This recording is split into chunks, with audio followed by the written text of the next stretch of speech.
Eu sou Domingos Pascoal, você está no programa Entre Amigos e eu estou aqui para apresentar o meu amigo Deda Farias, meu convidado ilustre de hoje, porque nós temos que falar sobre a nossa cultura, Deda, sobre a nossa educação. Como anda a nossa educação, Deda? Você que é professor, ensina em vários colégios, como anda a nossa educação? Primeiro, agradecer o convite, do pessoal do Entre Amigos, parabenizar os telespectadores por terem a oportunidade de estar vendo uma cabeça pensante como a sua, em suas casas.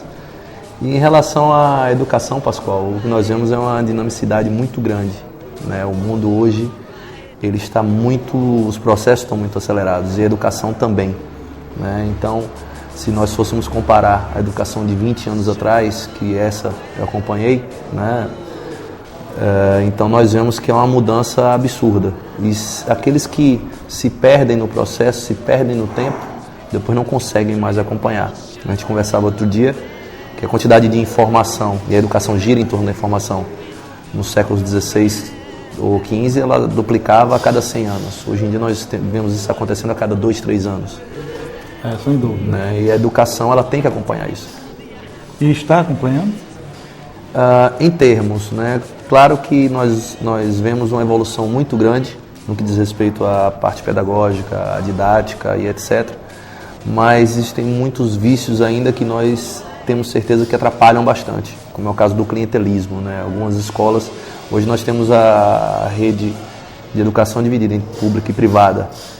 E há uma diferença absurda, um grande abismo entre elas.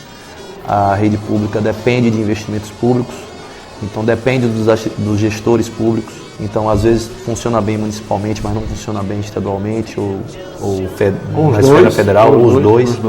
Isso varia muito de estado para estado, de cidade para cidade.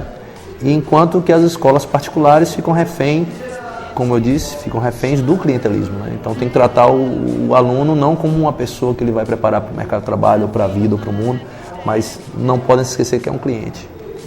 E sobretudo porque agora está acontecendo um negócio que sempre aconteceu. O pai agora está entregando o filho para a escola e diz, olha, toma conta, pega que essa batata é tua e resolve o problema.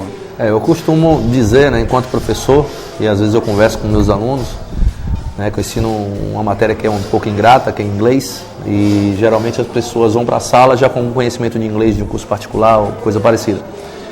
E eu costumo falar para eles o seguinte, que a escola ela não foi feita apenas para educar, ela dá informação, ela ensina, mas os pais estão deixando para a escola dar também aquela educação que é doméstica. A formação. A formação. Que é do seio da família. E nós vemos alguns problemas, algumas situações acabarem como tragédias até, de professor sendo esfaqueado, professor agredido. Isso é muito comum. Mas essa busca dessa nova geração, e eu estou falando nova geração, não é que eu tenha nada contra a nova geração, eu acho que a nova geração está certa, mas o que está se perdendo é em conteúdo. Mas a gente fica dizendo assim, ora, quando você quer, por exemplo, inventar uma coisa nova, você tem que perguntar a gente mais nova do que você. Porque eu mesmo não entendo bem de computação, mas eu sei que minha filha entende muito mais do que eu. Que fenômeno é esse? Por que está acontecendo isso? É como eu te disse, você, às vezes, pelas suas atribuições, você tem uma área de trabalho. Então, você já trabalhou um tempo na área jurídica, por exemplo. Então, você não tinha necessidade da informação na tua vida, no dia a dia, até certo ponto. Enquanto que a tua filha, ela tinha as redes sociais, ela tinha necessidade de escola, de trabalhos, etc. Hoje em dia você não vê mais, a não ser que você vá no museu, uma máquina de datilografar, por exemplo. Não existe. Hoje tudo digitado, Ctrl-C, Ctrl-V, o pessoal colando as coisas até em trabalhos acadêmicos, etc.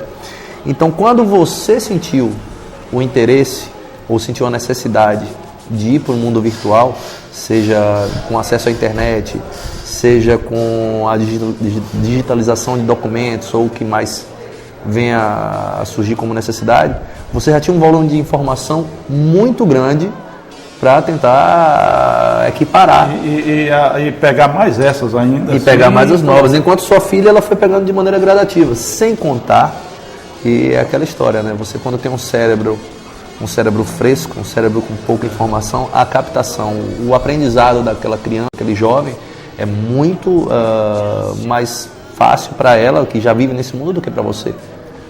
Deda, mas veja só, e você falou aí no Ctrl+C, Ctrl+V. Isso é um desastre. Eu estive conversando com uma diretora de um colégio, um grande colégio daqui, ela disse que está uma situação terrível. Ela pede para fazer um trabalho sobre Machado de Assis, aí vem aquele trabalho quase que repetido, porque vão lá no Google, pega o primeiro que tem. Isso. E todos os alunos fazem. E às vezes nem leem o que estão colando. Então isso realmente traz um prejuízo. Né? E eu digo que seria até pior, porque um dos grandes produtores de conhecimento que nós temos são as universidades. E nós temos a monografia de curso, e existem pessoas que são especializadas em fazer monografias para os outros. Ou seja, uma coisa que você deve atestar, aquilo que você estudou durante 4, 5 anos, que você deve pôr à prova, que você deve se... Né? E tem uma pessoa que faz aquilo para você, que na verdade sai pegando fragmentos para poder burlar qualquer tipo de sistema que você tenha de olhar se foi feita uma cola ou não, se foi colado ou não. E hoje em dia, o que acontece? Às vezes eu passo um trabalho com meus alunos, e se o trabalho tem a origem do idioma estrangeiro ou alguma coisa parecida, eu peço que seja manuscrito e depois eu faço uma arguição sobre o assunto. Eles não gostam. Primeiro que eles não gostam de escrever mais nada. Eles digitam numa rapidez absurda, mas as letras estão ficando mais feias. Não existem praticamente cadernos de caligrafia hoje em dia. Não existe mais. Então, são coisas que nós até olhando assim, até que ponto vale a pena a gente deixar aquela educação, aquele sistema mais antigo, que às vezes pode parecer maçante para a geração de hoje, pode parecer chato, mas você não sobreviveu a ela, você não teve sua formação, você não teve sucesso, você é um homem de sucesso na sua vida. Então, senão, a prova vive que ela funciona, né? Não está de toda errada. Então, as pessoas estão esquecendo que devem ser feitas adaptações aos tempos, mas estão fazendo mudanças completamente radicais. O que você diria assim do livro? O livro, nós estamos com uma previsão, estão dizendo por aí que o livro vai desaparecer. O livro book, o papel, né? Papel. O que você acha que isso vai acontecer? Pelo menos a gente está vendo aí, né? Eu tenho muito medo, Pascoal, que ele venha por aparecer. Vou dar um exemplo prático que aconteceu comigo. Meu material é todo digitalizado, né? Então eu tenho várias atividades e semana passada meu filho, usando o meu notebook, ele pegou um vírus e perdeu 7 meses de trabalho, né? E eu, por incompetência minha, por falha minha, eu não tinha feito um backup recentemente. Por isso que eu só perdi 7 meses, senão eu teria perdido mais tempo. E eu fiquei num desespero que parecia que eu tinha dado perda total em um carro. É verdade.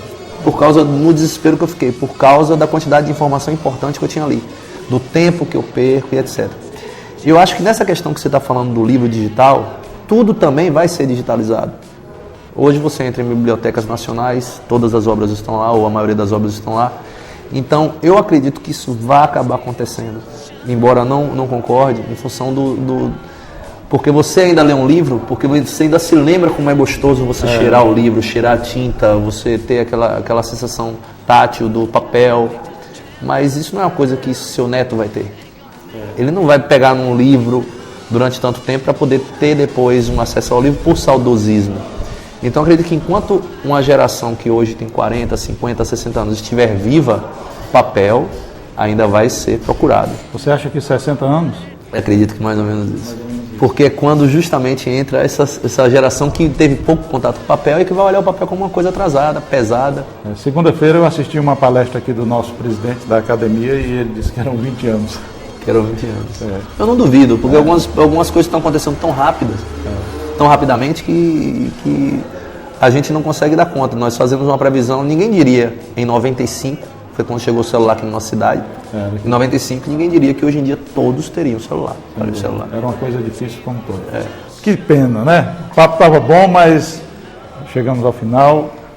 Seus agradecimentos aí. Eu agradeço ao convite, Pascoal, participar do seu programa, né? Espero que o público que está em casa continue assistindo, porque é um dos poucos programas em Sergipe que traz cultura, a TV Sergipana aos lares sergipanos, né? Traz cultura, traz informação, traz conteúdo. E para mim é uma honra participar. Muito obrigado, Deda. E você, Não saia daí, porque daqui a pouco teremos mais Entre Amigos.